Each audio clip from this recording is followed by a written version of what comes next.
Hey there, this is the One Boom, and welcome to the first episode of my Black Ops 7 weapon guides. Today we're looking at the Peacekeeper MK1. Normally a later unlock, but due to some Monster Energy promotions and the Vault Edition containing a blueprint of it, a lot of people have their hands on the Peacekeeper from the moment they load up the game. The Peacekeeper was first introduced in Black Ops 2 as Call of Duty's first ever DLC weapon, a fact that immediately skyrockets it into one of the most iconic weapons of the franchise.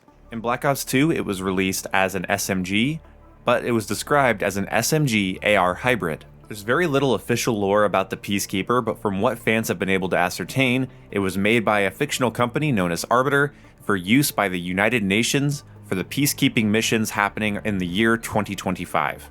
Call of Duty titles up towards Black Ops 2 had many SMGs that players used like assault rifles, whether it was the UMP-45 in Modern Warfare 2 or the AK-74U in Black Ops 1. Players always found a way to stretch out the range of those SMGs. And Treyarch decided to fully embrace that concept in 2012. When it comes to real-life counterparts, it's hard to find them because the weapon itself is fictitious, but it seems to be a mix between a Honey Badger or a CMMG AR conversion, which is an AR-15 converted to fire 5.7mm cartridges. Although from my understanding, the real-life CMMG ARs have a patented radial delayed blowback system, which allows for a lighter bolt and reduced recoil. So we can tell that this particular rifle was not based on that, because the words reduced and recoil are not two words I'd put together when describing this weapon at all.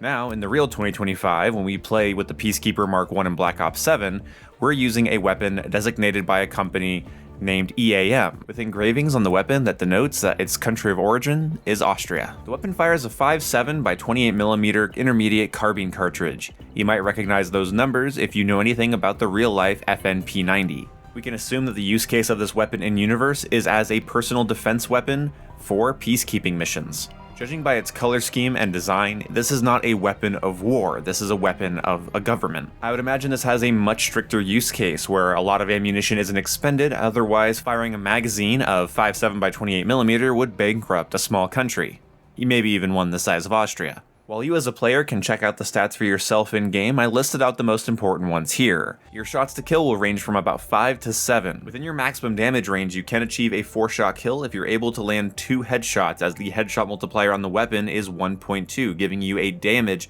of 28. The rate of fire is 857, making it comparable to a Modern Warfare M4, as those in Call of Duty traditionally have rounds per minute of around 800 to 833. The bullet velocity is quite low at 630 meters per second. Because Call of Duty uses a hybrid system where your bullet is hit scan out until you're outside of the weapon's effective range, this shouldn't affect you too much unless you're really trying to stretch this weapon out into ranges it's not supposed to be used at. Basically, where this bullet velocity is going to start annoying you is when you're already going to be taking 7 shots to kill someone, so try to avoid that altogether. And as you can see on screen, the effective range is about 0 to 25 meters if you want to land those consistent 5-shot kills. When utilizing the Peacekeeper, there's one thing I can tell you need to avoid doing, and that is holding the trigger. We'll compensate for that with some builds later, but I'm going to tell you right now, one of the worst things you can do with this weapon is hose people with entire magazines. At the start, as you're progressing with it, you're going to want to tap fire, mount for long-range engagements, and overall, just control your engagements. Many of the other assault rifles in the game don't require the player to be in control of their movement and their location, but the Peacekeeper will. Despite this being a hybrid weapon, somewhere between SMG and AR, versatility is not its strong suit. Customizability is, but in my experience with the weapon, getting this to level 250, you sort of have to pick one route or the other. Your best playstyle is either one of an AR or one of an SMG, depending on your setup. Either flanking close-range engagements, staying in interiors, or holding cover and zoning with a different set of attachments.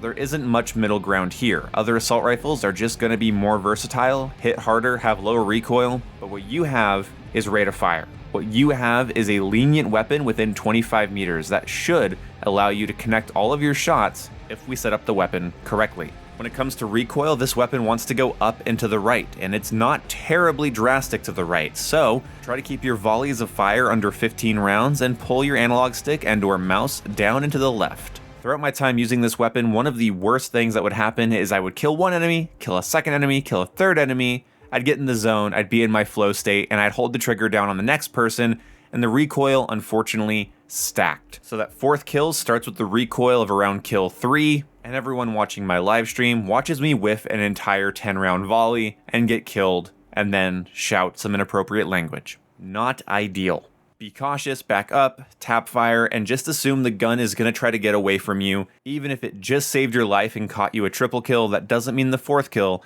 is not going to be a little bit out of its effective range, and you need to be aware of this. It's not the most versatile weapon, it's not the most consistent weapon. So let's go over some builds that optimize the stats of this weapon so it can shine amongst the meta of overpowered assault rifles that this game is riddled with. Because of course, one of the best SMGs in the game is also going to be an AR. Our first build is going to be a simple 5 attachment build that takes advantage of its higher mobility and higher rate of fire. This build comes with a mindset change you have to apply. I don't care that you just technically equipped an assault rifle, run this like an SMG that can stretch out beyond SMG range, that can deal a little bit more DPS than an SMG at that mid-range, but don't get cocky.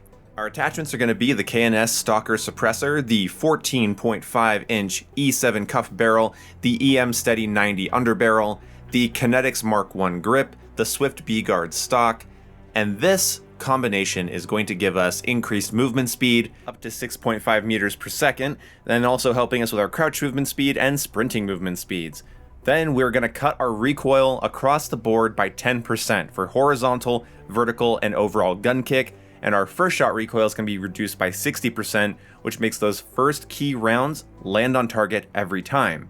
Aim down sight and sprint to fire are helped by 11 and 12%, as well as our jumping sprint to fire and jumping aim down sight. This is an aggressive build for hit and run tactics and stealth gameplay. That's basically it. Do not try to do much else with this. You are going to run out of ammo.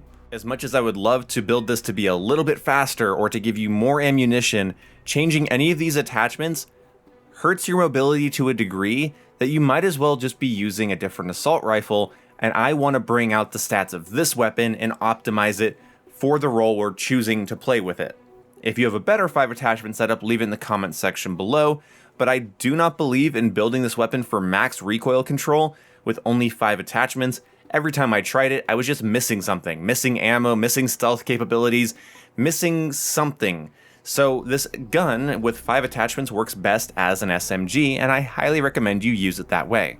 Our next build, however, is a bit cooler and uses Gunsmith, one of the most important wildcards in the game this year. Do not sleep on it. We are going to be using an ELO sight, even though the ELO sight is replacing an otherwise very good pair of iron sights. We're going to use the K&S brake, because that will help with our kick reset speed to make sure that our longer streaks and longer multi-kills don't get screwed up halfway through, as well as just bringing in our vertical recoil in general. The lateral precision foregrip, arguably the best foregrip for this weapon, as it tightens up your horizontal recoil by a large amount, about 20% to be exact. 40-round magazine because it doesn't hurt our mobility and it allows us to squeeze out an extra kill or 2 in our optimal damage range. Still using the Kinetics Mark 1 grip because that first shot recoil is going to sneak up on you, it is going to throw you off in gunfights, and we want to keep that tight. The next attachment is up to you. If you do not want to prestige the gun for whatever reason and you don't want to use the best attachment for the gun, then use something else, but I say the best stock is the MFS Counterforce C1 stock. This helps with recoil stabilization as well as vertical and horizontal recoil.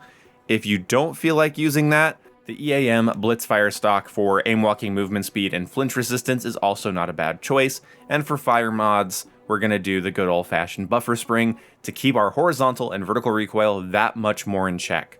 Let's look at the stats we get from this. These are some beautiful numbers. While we do hurt our aim down sight, jump aim down sight, sprint to fire, and jump sprint to fire by a fair percentage, I would say first shot recoil being cut by 84%, gun kick by 35%, horizontal by 40%, vertical by 35%, and kick reset speed by 67% more than makes up for it and allows you to stretch this weapon out to much longer ranges, giving you that wonderful punchy 800 rounds per minute rate of fire and the fairly consistent 5-shot kill out to 32 meters. An assault rifle firing at 850 RPM, killing in 5 shots at around 30 meters, you kind of have yourself a good old-fashioned M4 here if you're looking at the comparisons to other COD games from years past. I wanted to maintain mobility while balancing with the recoil, and I think I did a really good job, and I've had a lot of success with these builds. If you guys watch me get my first Black Ops 7 nuke and attempt the 100 elimination challenge, you'll know what I'm talking about. Now when it comes to classes, I would say for the SMG, I would run Ninja plus an Enforcer build, whether that's lightweight, tac sprinter, dexterity, bankroll, I don't know. But Enforcer is great for going on longer streaks and hitting flanks. Coupling that with Ninja or Ghost, depending on your use case, I think is a powerful loadout for hit and run SMG tactics. The AR, however, I would say a Scout build combining blue and red perks for a hybrid stealth capability, or all green perks for a full-on objective-oriented, score-oriented build would be really good for this weapon. Again, taking advantage of its mobility to get to objectives, but also taking advantage of its firepower to hold said objectives. I will be doing dedicated class videos soon, so my weapon reviews are only going to mention perk combinations that I think address the weapon's shortcomings or build the weapon's strengths. For the SMG build, Enforcer. For the assault rifle build, Scout or Strategist. When it comes to my closing thoughts on this weapon, I find it conflicting. On the one hand, it's nostalgic, it's beautiful to look at, it's such an iconic fictional weapon in my mind, and this game does it a lot of justice aesthetically and audio-wise.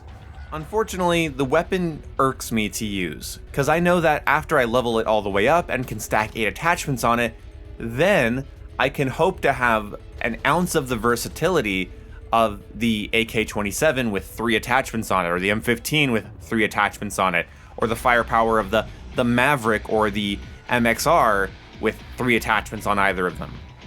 This weapon is solid, it's just outclassed by, I would say, every AR except maybe the Mirage, and the Mirage's recoil is a little bit more forgiving.